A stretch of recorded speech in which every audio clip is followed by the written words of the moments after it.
Ukraine has hit at least 2 Russian oil refineries as President Biden finally signs off a $61 billion lifeline to keep Ukraine's armed forces in the fight. Kharkiv again, and this is the scene of yet another.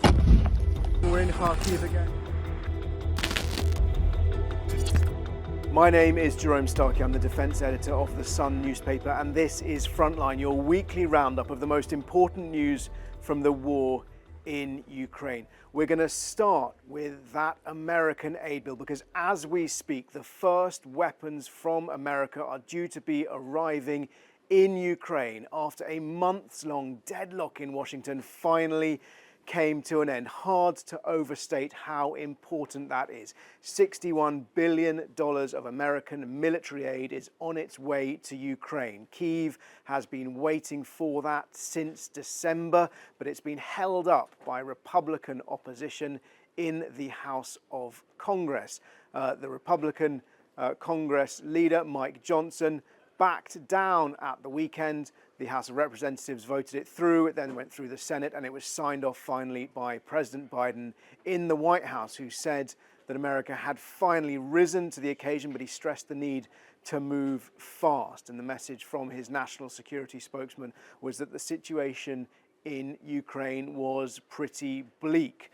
Russia, in many parts of the front line, has momentum, and he also stressed the need to reverse that and to demonstrate to Vladimir Putin that he cannot wait this conflict out. He cannot rely on Western resolve. Fracturing and certainly a show of Ukraine's determination and indeed Ukraine's reach and capability, as we've seen before, is this latest strike on oil refineries. At least two refineries hit, one in Voronezh, we understand, and spectacular footage coming out of Smolensk, hundreds of miles north of the Ukrainian frontier, just east of Belarus. This has been a long-running campaign. We've talked about it a bit before, about how Ukraine is trying to grind down Russia's resilience, grind down its industrial base, which is enabling it to carry on fighting. And that's important. And the aid is important because as we look forward to what might come next, the head of Ukraine's military intelligence service, the spy chief Kyrylo Budanov, has issued a fairly chilling warning that things are hard and they're going to get harder. He singled out mid-May to early June as when he predicts Russia will launch what he described as a comprehensive campaign, not just on the front lines, not just in Kharkiv, not just in Donbass and in Kherson in the south, but across the entire country. The suggestion being that there may be a long-planned and even more substantial and devastating missile blitz heading Ukraine's way. We've seen in recent weeks a renewed vigor in Moscow's aerial bombardments as they targeted civilian infrastructure, as they deliberately tried to take out energy, power stations, heating infrastructure. And so more of that predicted. But he did say, Budanov's message, the spy chief's message was that it will be hard, but it will not be Armageddon, and Ukraine will prevail. Since our last update, it's worth noting a few of the other developments, and particularly I'd like to look a little bit at Kharkiv, Ukraine's second city, where a major TV mast was knocked down. Fairly dramatic images of that as well, although officials saying very limited casualties. It's significant because hitting communications towers, television broadcasting points is often seen as a precursor to an invasion. We've seen similar tactics in the run-up to this invasion when Russia launched a sort of cyber attack across Ukraine. The ability of the government in any country, but in Ukraine, to communicate with its people during a conflict, to let them know what is happening and what they need to do to try and stay safe is crucial. In an information vacuum, which Russia might try to create, then panic and fear will spread. And this attack on that TV mast in Kharkiv has fueled concern and expert speculation that Russia might be planning another offensive on Ukraine's second city. Of course, the northern edge of Kharkiv is just 15 miles from the Russian border. It's incredibly close. Before the war, it had very close cultural ties to Russia and to neighboring Belgorod city and province. On the first day of the full-scale Russian invasion more than 2 years ago, Kharkiv repelled a Russian tank assault. I was there the day after. I saw the evidence. I saw the destroyed, the blown-up Russian tanks on the city's ring road.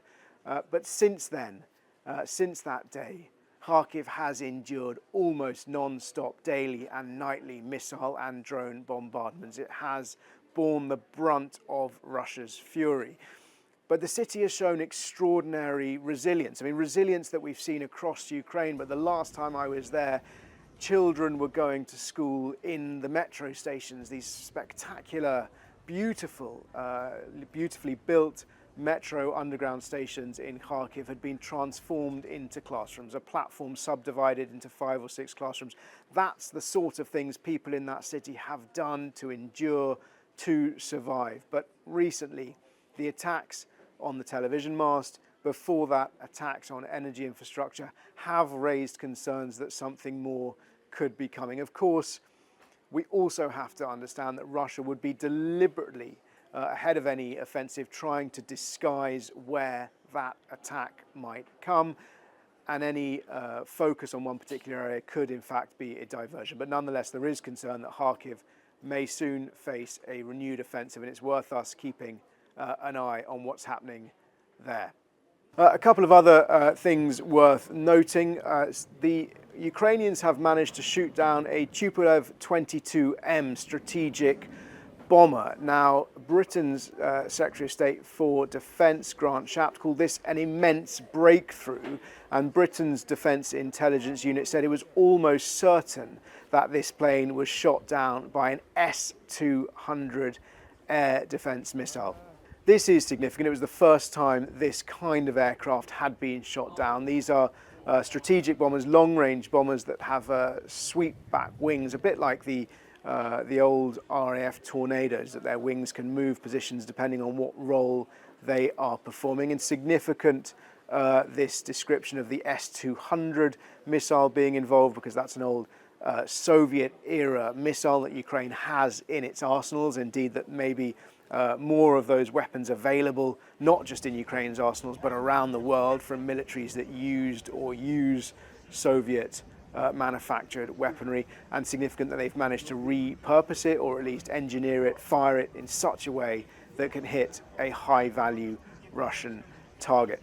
And of course, in the aid that is coming from America, we are expecting to see more air defense missiles like the S-200, but more sophisticated air defense missiles as well, particularly the US Patriot system, both, we hope, more batteries, more systems, including the radars and the launchers, but also more missiles to supply the Patriot systems that are already there. Along with that massive tranche of American aid, the United Kingdom has announced another 500 million to go to Ukraine this year. That brings the UK's contribution in terms of military aid up from £2.5 billion to £3 billion. And I understand that included in that latest tranche of aid will be more Storm Shadow cruise missiles. We know they've played a crucial part hitting high-value Russian targets in Crimea, hitting warships, hitting air defense batteries, hitting the headquarters of Russia's Black Sea Fleet, and also pave way for laser-guided bombs that can be fired from Ukraine's aircraft, again, that can hit high-value targets. So across the front, the situation remains tough. The message both from inside and outside Ukraine is that the fight is bleak. Russia has had momentum, but there is good news in terms of what's happening in the political sphere. The money's been signed off. More weapons are coming to Ukraine. That may well provide a much needed boost to morale, as well as a boost to Kyiv's weapons stockpiles. We know that over the last 5 months, many of the guns have fallen silent. Soldiers have had to ration ammunition. Air defences have been scarce and in some cases unable to defend cities. That has changed. The other thing I wanted to talk about today is what's been happening in Moscow, where one of Russia's deputy defense ministers, Timur Ivanov, appeared in court on charges of bribery, charged under a section of the law for accepting a bribe worth more than 1 million rubles, about £8,000. But of course, we're not sure how large the bribe could be. Timur Ivanov has denied that. What's interesting, perhaps more interesting though than the charges itself, was how swiftly he appears to have been detained and produced in court. When we saw him behind the glass box, as defendants are routinely placed in Russian courts, he was wearing his sort of full military regalia, complete with general stars and medals on his chest. A sort of humiliation for Ivanov, a humiliation in some sense to Russia's Ministry of Defense. He's one of 12 deputy ministers who serve underneath Sergei Shoigu. Shoigu, the defense minister, is a close ally of Putin. Ivanov was in charge of a part of the Ministry of Defense which looked after military construction, potentially an area ripe for corruption. Interesting to see whether this is, whether he's a sacrificial lamb, what exactly is going on within the Defence Ministry. We have seen political machinations as people within that organisation, both particularly in uniform, people affected by this conflict, involved in this conflict, have sort of knifed each other, stabbed each other in the back, clamoured and manoeuvred for advantage during the conflict. But so far, that manoeuvring has not dislodged the two people at the top, and that's General Gerasimov, the Chief of the General Staff, and Sergei Shoigu, the Minister of Defense. And whilst we're on the subject of Russia's courts, it's also worth noting that our colleague Evan Gershkovich from the Wall Street Journal appeared in court and was once again denied bail while he remains jailed in the notorious Lefortovo prison in Moscow on trumped-up spying charges. Evan denies the charges. His employers, the Wall Street Journal, deny the charges, as do the American Embassy, and the White House has accused Moscow of hostage diplomacy over this case and demanded his immediate release. As ever, if you've got any questions, if you're watching on YouTube, please write them in the comments below and we will do our best to answer them next week. We got lots of questions last time, a few that we've picked out. One of them is about seizing Russian assets. Why does the West and Ukraine's allies seem so nervous to do this? Now, just explain, there is a movement to try and use frozen Russian assets that belong to sanctioned entities and individuals across Western nations and banks to seize that money and to use it to fund Ukraine's war and potentially ultimately to fund the reconstruction of Ukraine to rebuild what's been damaged. There is concern, there is resistance from some quarters, and that seems largely to do with precedent.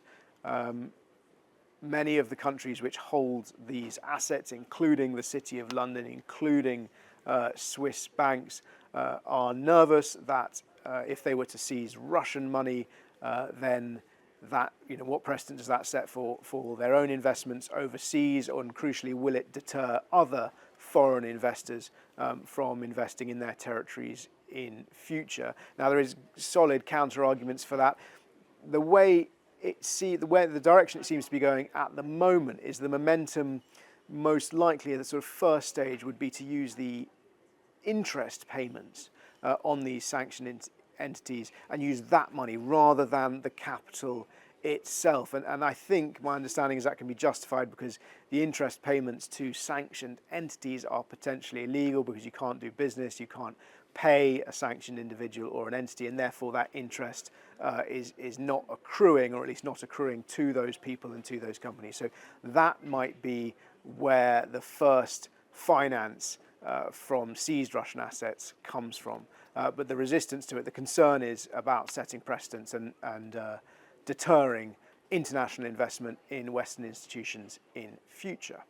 There was a question about UK aid to Ukraine and will the UK supply more Challenger tanks. The UK has supplied 14 so far. We know that one has been destroyed. I managed to spend some time with the Challenger squadron earlier this year, and they were talking both about the tank's strengths, incredibly accurate, It has the record for the longest ever tank-on-tank kill in conflict. Is the UK going to send more? It's possible, but I certainly haven't picked up any whispers of that or intent. The main purpose and the main role that those 14 Challenger tanks played when they were pledged last year was to break a taboo, if you like. Up to that point, no nation had donated Western main battle tanks to Ukraine. The tanks that Ukraine really wanted were the German-made Leopard 2s. And those German Leopard 2s have been exported to many countries across Europe. But Germany, Berlin, was refusing permission for them to be re-exported to Ukraine. And that's because Germany has for a long time had concerns about being seen to escalate this conflict. Chancellor Olaf Scholz wary of sort of direct confrontation with Russia. When Britain gave its squadron of Challenger 2s, that effectively pressured Germany to dropping its opposition, and then we saw other countries with Leopard 2s donating them. We saw Germany donating some itself, and we saw America donating its Abrams tanks as well. As far as I know, at the moment, no plans for more British Challengers to go. The UK, as I've touched on earlier, has announced an extra £500 million worth of aid, bringing to £3 billion the total for this current tax year, and there's a commitment and intention within the UK Ministry of Defence to commit to spending £3 billion on aid to Ukraine each year hereafter. Most of the aid that's going at the moment, we understand, is being focused. It includes hundreds of armoured vehicles, drones, munitions, about 1,400 munitions, large, heavy munitions, 4 million rounds of ammunition, most likely small arms ammunition, but also shells to be fired from the heavy guns. And separately, the UK has announced a massive programme of ramping up its own ammunition production capability, which will potentially benefit Ukraine.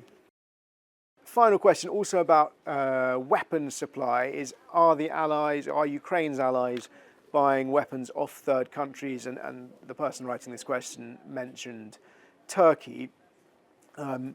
Specifically Turkey, I'm not sure what's happening with weapon supplies from there, but I do know more broadly that absolutely a lot of the money which is earmarked for Ukraine by Ukraine's allies is spent on buying weapons in from third countries. So specifically what we saw at the beginning, for example, was those countries which had Soviet-era artillery guns in their arsenals. Pakistan, for example, many countries across Africa that had used Soviet guns also had stockpiles of Soviet ammunition, and that was bought up.